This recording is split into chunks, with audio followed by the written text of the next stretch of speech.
كم مرة وانت واقف في البلكونة وبتسمع فيروز مع كوباية القهوة في ليالي الشتاء الجميلة ومركز مع السحاب والسماء، وفجأة حسيت إن ممكن تكون الأرض مسطحة مش كروية زي ما درسنا، وإن كل اللي درسناه كان غش في المعلومات. كل المطلوب منك دلوقتي إنك تجيب سماعتك الجميلة وتقعد في مكان هادي وتقفل النور، علشان احنا النهاردة هنفتح باب الغرفة 13 ونتعرف على أسرار ما وراء الطبيعة، ومنها موضوع الحلقة.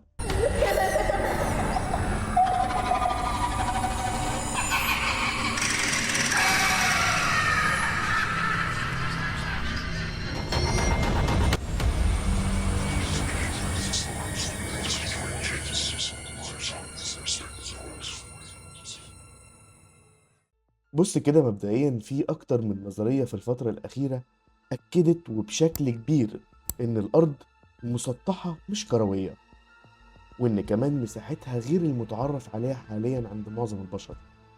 بس هو إيه أصلا اللي خلى الناس تفكر في إنها مسطحة مش كروية؟ أنا هقولك. تعال نرجع كده سنين كتير لورا، وتحديدا عند خرايط الناس القديمة زي الإدريسي وغيرهم. هنلاقيهم رسموا كوكب الأرض على أساس إنه مسطح مش كروي، وده كان بيرجع لأن على زمانهم ما كانش لسه فيه تطور علمي أو طريقة تخليهم يرسموها بطريقة ال 3D أو ثلاثي الأبعاد، لكن هم ساعتها اكتفوا إن هم يرسموها بالطريقة التقليدية. فهي لو مسطحة هيبقى ليها نهاية وبداية، لكن في الحقيقة إن الأرض لا هي كروية ولا مسطحة، هي بيضاوية، وده على حسب كلام بعض العلماء الحاليين. بس هكلمك عن الحاجة الأغرب في الموضوع، إن في بعض العلماء قالوا إنها مسطحة، وإن في مساحة كبيرة من الكوكب مجهولة تماما عن البشر. فعايزك تركز مع الخريطة التقليدية لشكل كوكبنا الحالي. طبعا انت فاكر ان من فوق القطب الشمالي ومن تحت القطب الجنوبي وفي النص السبع قارات، وان القارات دي اولها اسيا واخرها امريكا او العكس، وان في الاخر امريكا جنب اسيا، صح كده؟ احب افاجئك واقولك ان مؤخرا ظهرت نظريات كتير بتثبت عكس ده، وان اساسا الارض اكبر مما تتخيل، او ان في قارات تانية مخفية غير اللي بنشوفها على خرائط جوجل او الخرائط العادية. فايه الكلام الغريب ده؟ عايزك تركز معايا علشان هنطلع رحلة مع بعض للقطب الجنوبي، وعنده نقطة معينة وهي الجدار الجليدي. الجدار الجليدي طوله كبير لدرجة انه بيحيط بالقارة القطبية الجنوبية كلها بارتفاعات شاهقة، ما تعرفش في ايه وراه، وللأسف مفيش صورة ليه حقيقية من القمر الصناعي، والله أعلم. زمان في العصور القديمة ولحظة استكشاف الإنسان للأرض قدر إنه يستكشف كل القارات ويستعمرها، زي الأمريكتين والقطب الشمالي وأستراليا. لكن الغريب إن ساعتها كل المستكشفين والرحالة كانوا بيعجزوا قدام السور الجليدي ده. ومن ساعتها طلع كلام كتير بينهم بإن في دول وقارات تانية ورا السور ده، ومن ارتفاعه محدش فيهم عرف يستكشف إيه اللي موجود ورا الجدار الجليدي ده. فضل الموضوع ساعتها غامض بالنسبة للإنسان القديم، ومع مرور الوقت ولحد وقتنا ده ظهرت نظريات ومؤامرات بتقول إن الجدار الجليدي ده فعلا موجود، وإن في وراه سر كبير بتخفيه قوات وبلاد عظمى وكيانات ليها مصلحة في ده. كمان في نظريات أثبتت إن الجدار الجليدي مش موجود في القطب الجنوبي بس زي ما الإنسان القديم اكتشف، لأ، ده كمان الجدار بيلف حوالين الأرض كلها علشان يخفي وراه قارات غريبة محدش مننا يعرف عنها حاجة.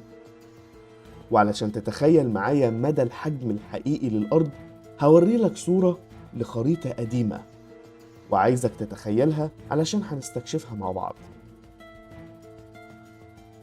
لو تلاحظ هتلاقي أسامي القارات فيها على أسامي ملوك فراعنة مصر، زي تحوت على اسم إله مصري قديم، وأمون وراع وأنوبيس وحورس. كلها أسامي لملوك وآلهة فرعونية، وكان لكل منهم وظيفته زمان. فمعنى كده إن الفراعنة كانوا عارفين بموضوع الجدار الجليدي، وإن كان فيه فعلا جدار جليدي وراه قارات تانية مخفية عننا. الغريب والعجيب كمان إن في قارة اسمها تسلانيسيا، اللي هي قريبة من كلمة تسلا، ومكتوب تحتها إنها تابعة للجزر الإلكترونية، وكمان جزر مملكة أطلانتس والعمالقة وغيرها كتير. وده بيوضح لنا وبنسبة كبيرة إن الأرض مش مكشوفة للبشر كلها، وإن في أماكن فيها بعيدة عن اللي عارفينها لحد دلوقتي. وبيتقال إن الجدار الجليدي عليه حراسة مشددة من بعض الدول العظمى اللي مسيطرة على العالم، زي أمريكا وروسيا وغيرها كتير. وكان في طيار اسمه ريتشارد كان راكب طيارته الحربية في يوم ووصل فعلا للموجود خلف الجدار ده، وقال إن في عالم تاني ومخلوقات تانية غير اللي موجودة وسطينا، وإنها متطورة عننا بمراحل. وبعد الحرب التانية عقد اجتماع مع القادة علشان يثبت فيه حقيقة اللي قاله، لكن طبعا قبل الاجتماع اتقتل وبسبب مجهول. لكن فضلت مذكراته اللي كتب فيها اللي شافه بطيارته، وهي اللي كشفت لينا كل الكلام ده. وفي سنة 1946 أرسلت أمريكا بعثة لاستكشاف الأراضي القطبية الجنوبية، وفعلا لما وصلوا لقوا حضارة مصرية كاملة مكونة من أهرامات ومعابد شبه اللي موجودة في مصر بالظبط. طبعا لو تفتكر أنا لسه قايل لك إن في جزر موجودة على اسم ملوك فراعنة، واللي يثبت صحة كلامهم ده إن هم أوائل البلاد المستكشفين للقطب الجنوبي وخافوها عننا. علشان كده عاملين جوجل، لو جربت تفتح تطبيق جوجل إيرث أو جوجل مابس وتروح ناحية القطب الجنوبي، هتلاقيها يا إما بيقف عند نقطة معينة ومش بيكمل معاك، يا إما بيرجع تاني للقطب الشمالي، كأنك لفيت الكرة الكروية مع إنها هي أصلا بيضاوية. وهم قاصدين يعملوا ده في الخرائط بتاعتهم، مش بهدف سهولة البحث والدراسة ولا الكلام ده كله، لأ، ده هم قاصدين علشان ما تفكرش كتير إن ممكن تكون فعلا الأرض أوسع من كده، وإن في قارات وبلاد وعوالم وكائنات تانية كتير مخفية عننا. كمان موجود ورا الجدار الجليدي ده كل الكائنات الحية المستنسخة واللي بيتحكموا فيها الروبوتات وبعض من الموظفين السريين في الجيش الأمريكي. وأمريكا هي أول الدول اللي ليها مصالح في ده، علشان كده هي اللي غطت عين البشر عن إن ممكن يكون في حياة تانية بعد الجدار الجليدي، وهي بنفسها اللي بتحرس الجدار الجليدي، وأي حد بيفكر يعديه بينتهي. والدليل على ده هي المنطقة 51. ايه سر المنطقة دي وايه اللي بيحصل جوه المنطقة دي؟ والعميل 19 واحد من اللي كان بيقدم خدمات للجيش الأمريكي خلف الجدار ده، واللي سرب صور موجودة خلف الجدار الجليدي، لكن بعد ما صور الصور دي اختفى ومحدش عرف عنه حاجة لحد دلوقتي. عالم مشهور ورياضي، عالم في الرياضيات وفلكي وموسيقار، اسمه أرسطوطنس. هذا الراجل قاعد يتأمل في عز النهار، فلاحظ انعكاس الشمس في البئر. الشمس كانت لحظة السمت فوق الدماغ بالظبط، ولاحظ ان مفيش ظل خالص، كل شيء الظل اختفى وهي في السمت، وانعكاسها في وسط البير بالظبط. هذا الراجل اللي هو قلنا عالم وموسيقار ورياضي قاعد مستعجب، قال غريبة يعني، ده أنا فاكر من يعني يوم في نفس اللحظة دي بس على بعد 100 كيلومتر شمالا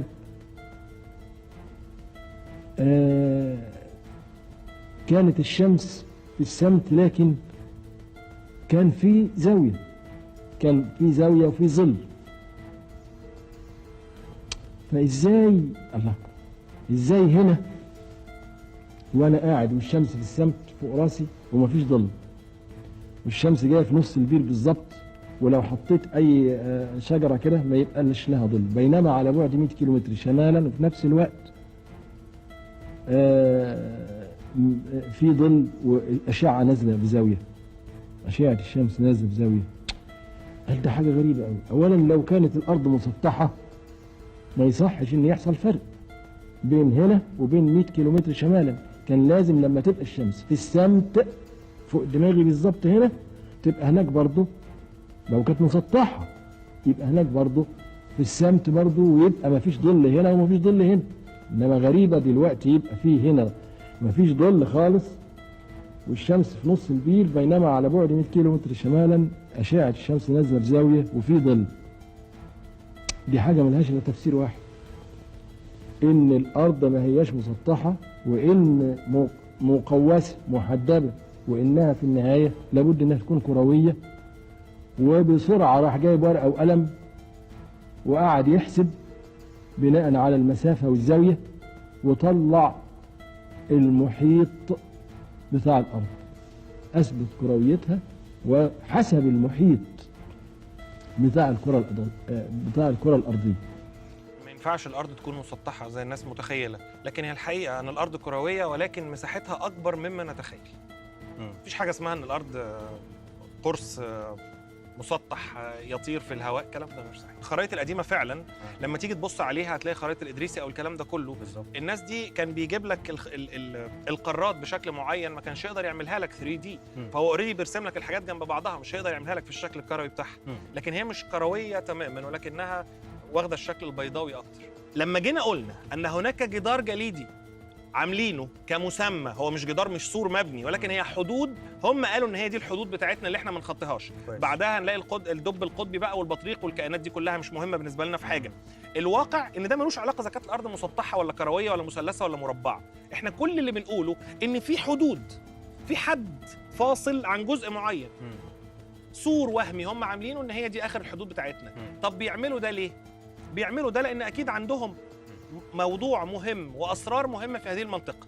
ألمانيا راحت هناك، روسيا راحت هناك، أمريكا راحت بعملية هاي جامب، وراحت قبلها ب3 أو 4 عمليات علشان يكتشفوا حقيقة اللي موجود هناك. هل ده كله من أجل الفراغ؟ رايحين يكتشفوا الثلوج، يشوفوا نوع التلج ده غير التلج اللي عندنا في الفريزر؟ أكيد لا، في حاجة هناك دوروا عليها. أنا عايزك تتخيل معايا، هل فعلا النظريات دي صح ولا لأ؟ ولو هي فعلا صح وفي حياة تانية ورا الجدار الجليدي، ايه هدف الدول العظمى في انهم يخفوه عننا؟ شاركنا في التعليقات، ولو عجبتك الحلقة ما تنساش تعمل لايك وشير واشتراك في القناة علشان يوصلك كل جديد.